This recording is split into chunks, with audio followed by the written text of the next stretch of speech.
Tidak harus nunggu viral, tidak harus nunggu arwahnya yang ngomong, tidak juga nunggu film layar lebar baru dicari lagi yang katanya dikatakan yang DPO, baru dicari. Tidak begitu.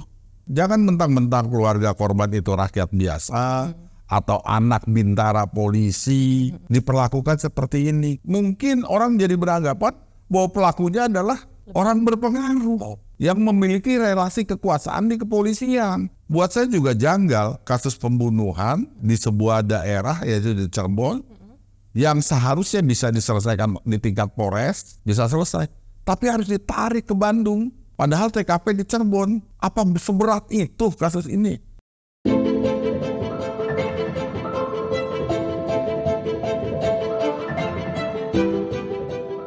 Assalamualaikum warahmatullahi wabarakatuh. Kembali lagi bersama saya Adinda Tehrani pada program Serambi Adi Warman. Serambi Adi Warman adalah program edukasi hukum yang akan membahas permasalahan keadilan yang hangat diperbincangkan masyarakat.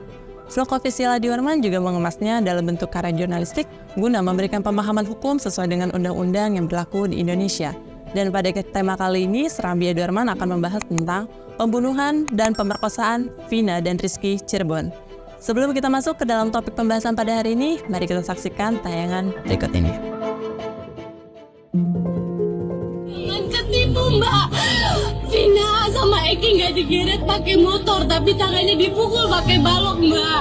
Kalau digeret pakai motor pasti dedel semua kan Mbak. Ini jasadnya enggak kan Mbak.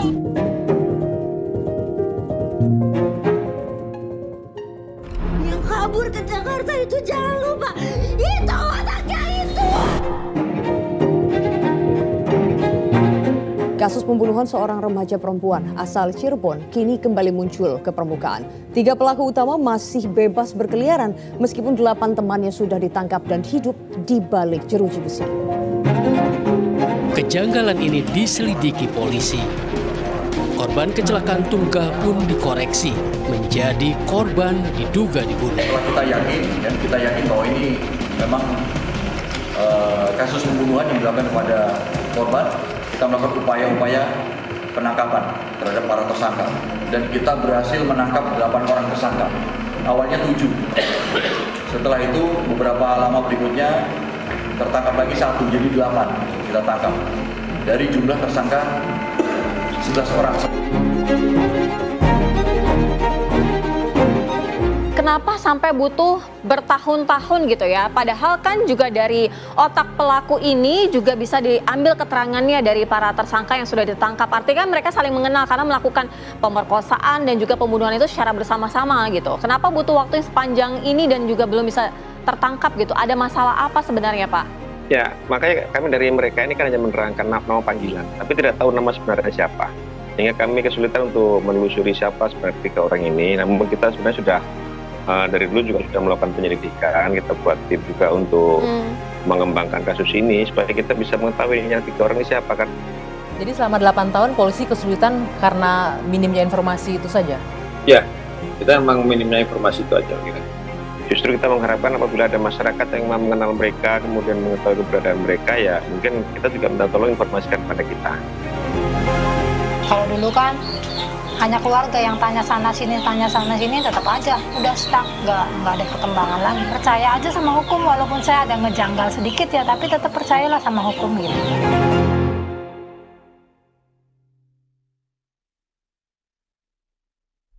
Jangan lupa share, like, dan juga subscribe Serambi Adi Warman. Ya sahabat Serambi Adi Warman, saat ini kita sudah bersama dengan Bapak Adi Warman. Mari kita sapa terlebih dahulu. Assalamualaikum Pak Adi. Waalaikumsalam warahmatullahi wabarakatuh. Bagaimana Pak Adi kabarnya? Alhamdulillah baik. Udah lama ya Pak Adi? Aku nggak jadi host Pak Adi. Mbak Dida gimana kabar? Alhamdulillah baik Pak Adi.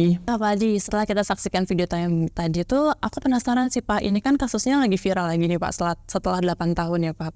Nah, awalnya kasus ini tuh dikatakan sebagai kecelakaan tunggal ya Pak Adi. Lalu setelah itu nggak lama kemudian sahabatnya dari almarhumah Vina yang bernama Linda ini tuh kerasukan arwah dari almarhumah Vina Pak Adi. Pada saat kejadian itu, kakak dari si almarhumah Vina ini tuh tidak sengaja merekam suara itu, lalu rekamannya itu ternyata viral Pak di media sosial. Nah, setelah viral itu baru nih kita lihat polisi itu bekerja ya Pak.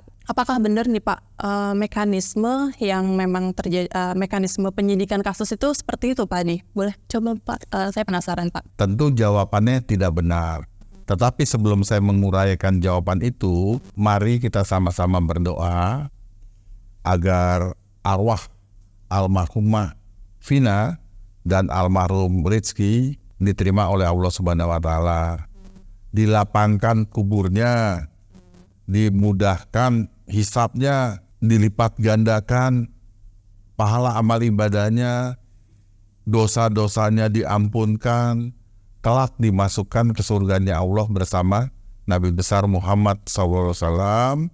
Dan kepada keluarga yang ditinggalkan, semoga tabah dalam menghadapi ini, serta kita doakan juga agar kasus ini yang sudah 8 tahun bisa terungkap dengan tuntas dan tidak meninggalkan PR atau membuat dalam tanda petik justru peradilan sesat.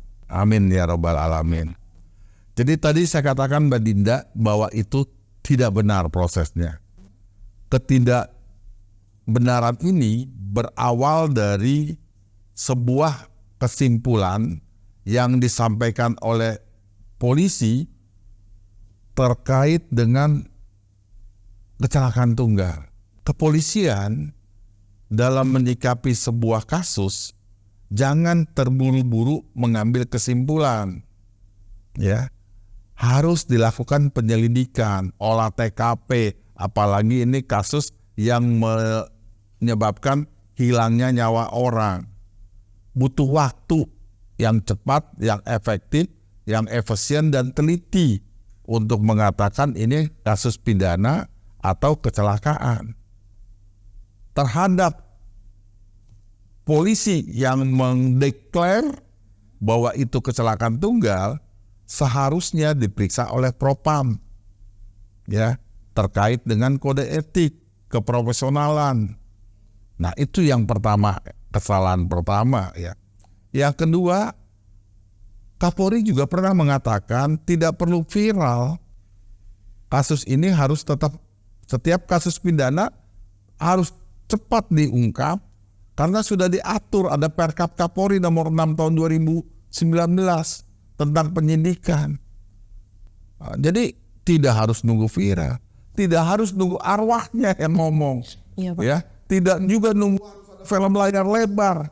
Harusnya ya Pak. Ya, baru dicari lagi yang katanya tadi di TV itu ya, dikatakan yang DPO, baru dicari. Tidak begitu. Ya, ini profesionalisme para penyidik Polri dipertaruhkan. Betul. Ya, sangat dipertaruhkan. Ya, jadi jawaban saya bukan begitu prosesnya. Prosesnya adalah harus sesuai dengan KUHP, Kitab Undang-Undang Hukum Acara Pidana, yang lebih lanjut diterangkan dalam Perkap, Peraturan Kapolri nomor 6 tahun 2019 tentang penyidikan tindak pidana. Ini kan kasusnya sudah lumayan lama ya Pak, dari 2016 sampai 2024 nih Pak, udah 8 tahun. Lalu menurut Pak Adi, apakah ada yang ditutup-tutupi? Karena menurut ya Pak, ini kayak nggak masuk akal dan agak janggal aja sih Pak. Sedangkan sesuai dari pernyataan dari Dirkrimum Polda Jawa Barat itu menyatakan kalau DPO, yang 3 orang DPO ini tuh sulit ditemukan karena minimnya informasi Pak Adi. Kan itu kayak nggak masuk akal aku aja sih Pak Adi. Gimana menurut Pak Adi? Wajar ya Mbak Dinda atau masyarakat mengatakan itu. Saya selaku penegak hukum dan praktisi hukum yang sudah puluhan tahun juga merasakan hal yang sama. Sama ya Pak berarti ya. Bahkan lebih dari itu.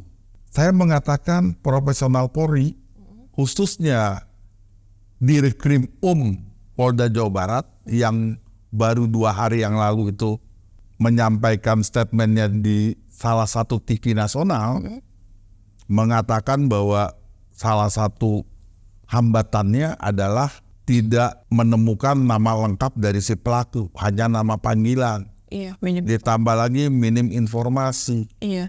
ini sesuatu yang memalukan. Dan Dirkrim itu harus diperiksa. Ada apa dengan Cinta? Ada apa di kasus ini? Saya katakan jangan sempat kasus ini menjadi bertambah suramnya wajah penegakan hukum di Republik ini. Ya. Kasihan Pak Kapolri, kasihan Kabar Reskrim yang terus meminta aparatur penyidikan itu profesional, transparan, presisi. Tapi nyatanya justru mengecewakan. Jadi tidak salah kalau masyarakat mengatakan itu. Saya pun beranggapan seperti itu, ya. Jadi sekali lagi ya saya berharap apabila pemangku kekuasaan kepolisian yang mengemban tugas Propam ya menonton tayangan ini, panggil itu Dirkrim Polda Jawa Barat. Kenapa statementnya seperti itu?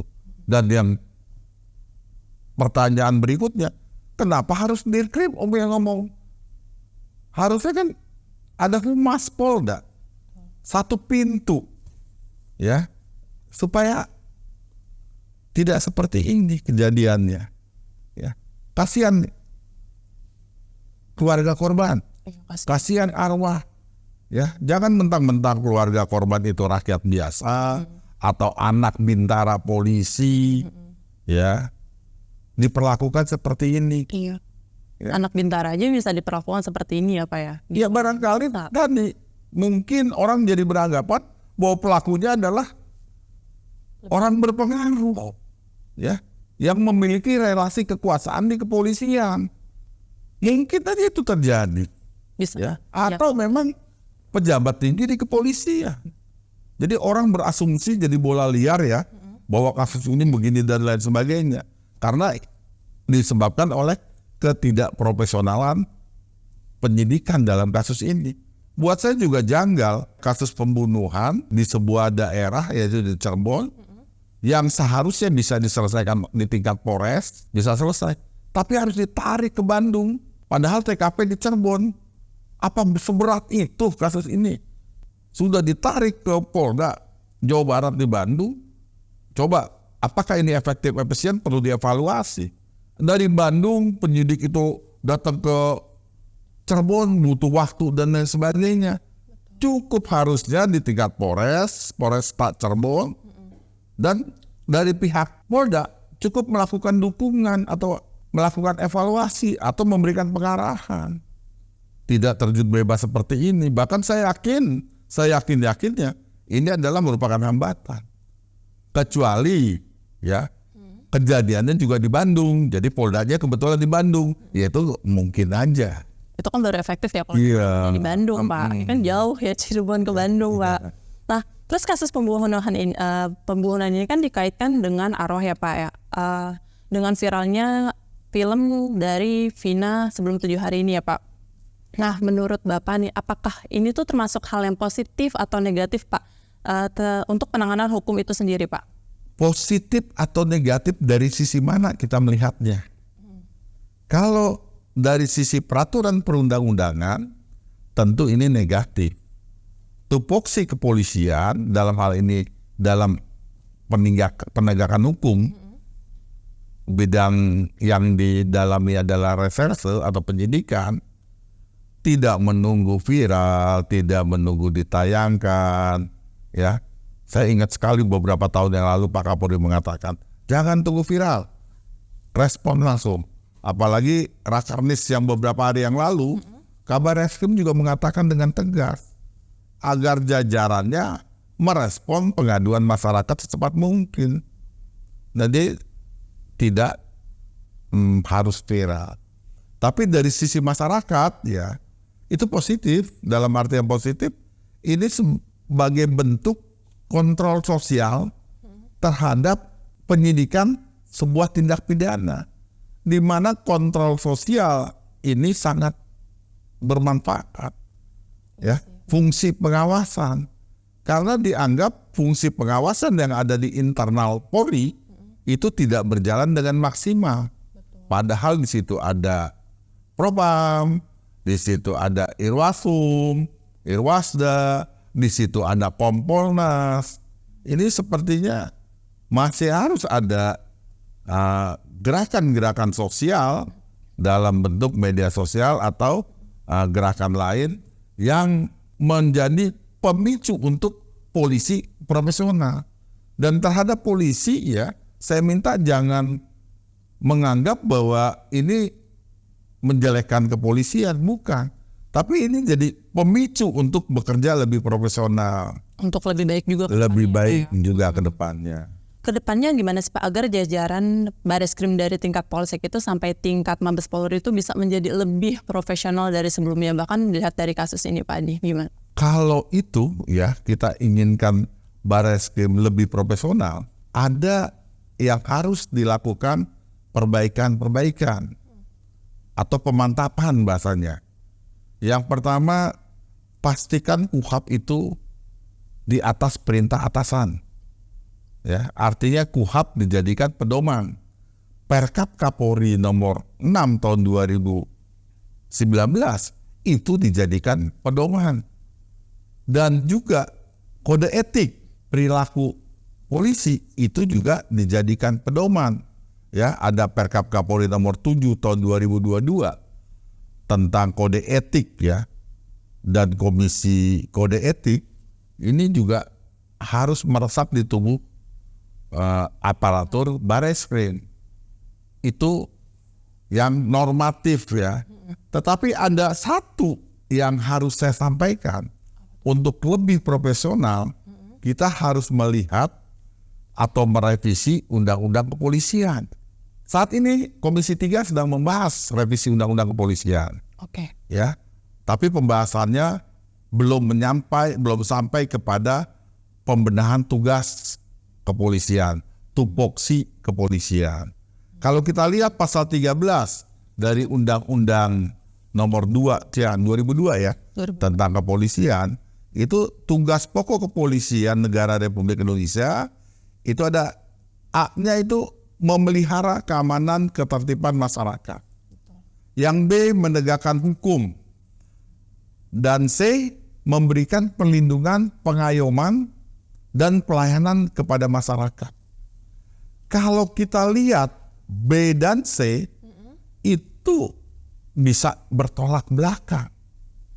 Penegakan hukum sekaligus dirinya adalah pelayan masyarakat, perlindungan masyarakat, pengayom masyarakat. Ini akan terjadi benturan kepentingan karena masyarakat ya dalam arti ada juga oknum masyarakat yang pelaku kejahatan. Apa ia dilindungi? Apa ia pelaku atau terlapor tindak pidana itu dilindungi atau dilayani? Ini sering disalahgunakan di dalam praktek sehari-hari. Misalkan penyidik memeriksa terlapor di luar kantornya dengan alasan ini pelayanan kepada masyarakat. Itu luar biasa. Pelanggaran kode etik, pelanggaran perkap.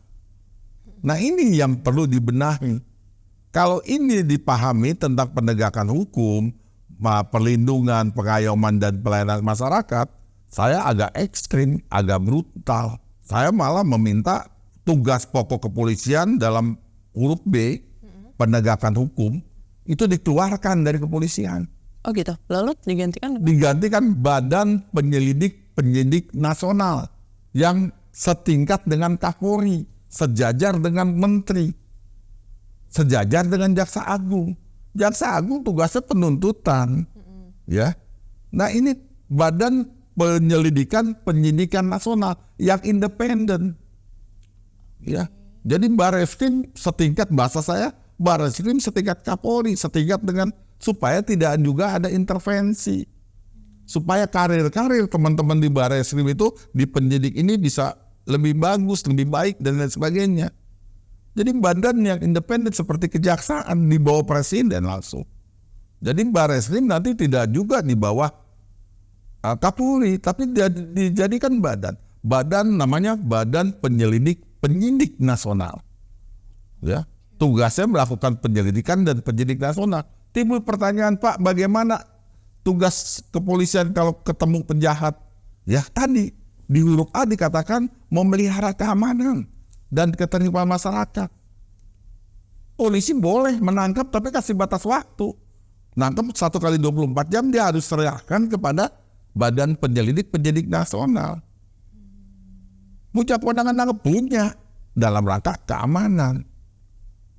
Tapi tidak memiliki kewenangan penyidikan. Mungkin di penyelidikan bisa diberikan kewenangan. Dengan begitu saya yakin dan percaya tidak ada istilah memberikan pelayanan masyarakat, perlindungan, pengayoman. Karena fungsinya sudah sangat jelas, penyidikan. Tidak lagi pelayanan masyarakat, perlindungan, pengayoman, enggak. Enggak ada yang dilindungi di situ. Semua sama. Semua sama di mata hukum. Nah ini kalau ke depannya dilakukan seperti ini, insya Allah akan sangat bagus. Apalagi Pak Presiden terpilih kita pernah ngomong, ya dulu pernah bicara bahwa polisi akan dimasukkan ke Kementerian Dalam Negeri dan lain sebagainya. Kalau badan ini sudah terbentuk, ya bisa-bisa aja. Badan ini harus terbentuk dulu, Badan Penyidik Nasional, ya, agar punya kemampuan yang hebat.